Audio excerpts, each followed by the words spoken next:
Welcome back. It is Friday, May 5th, 2023. We are at week 173. So lots of talk about yesterday's verdict for the former CISO of Uber regarding their prior breach. I'm still seeing a lot of polarization around responsibility and blame. Either way we look at it, the judge was very clear that there is a lot more caution and transparency expected from the industry going forward. And for my CISOs and CSOs, this is a really important time to assess your company's culture and make sure that the protections are in place for you in the event that your leadership has differing opinions on how to handle a delicate situation after a compromise. And Wired published an article this week that shed a lot of light on the timeline and details surrounding the SolarWinds attack. There's a lot to learn from this situation, and it was definitely worth the read, so I'll be sure to share it with you below. And Proton, one of my favorite secure email platforms that currently provides additional products like a calendar, cloud storage, and a VPN, now has announced that they will soon be releasing Proton Pass, their new password manager.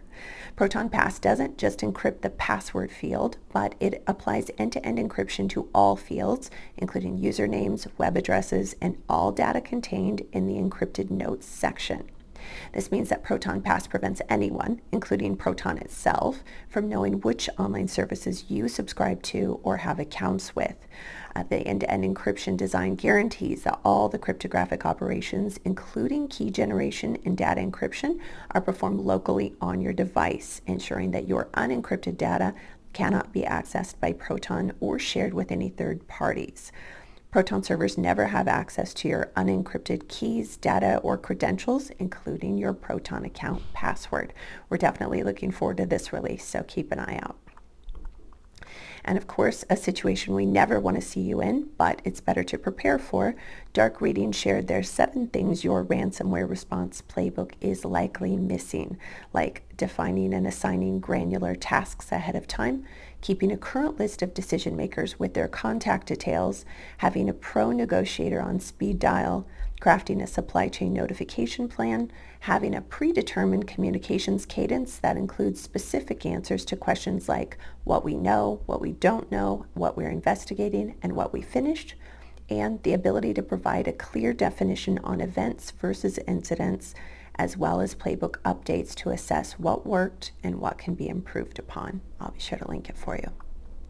And kind of a cool new thing, Privacy for Cars has launched a first-of-its-kind tool featuring a vehicle privacy report, which will enable consumers to view key privacy facts about a vehicle by looking up its VIN number. This is an important reference for the privacy-minded, as well as good awareness for us all to know just how much data we're sharing with all of our devices, including our vehicles. And another reminder to be sure to register for the ASIS Emerging Leaders Conference on May 18th in Chicago. And also a reminder that GSX, also hosted by ASIS, is right around the corner in September and hosted in Dallas this year. So I will also be hosting a presentation there on keys for building a world-class insider threat program with the illustrious Dave Commandant. So be sure to mark your calendars and register. And that is what I have for you all this week. I hope everyone is well and enjoying what we have here in Chicago, this beautiful sunshine. Hopefully you got some of it too, wherever you are. But hopefully you have a great weekend ahead, and I will look forward to seeing all of you next Friday.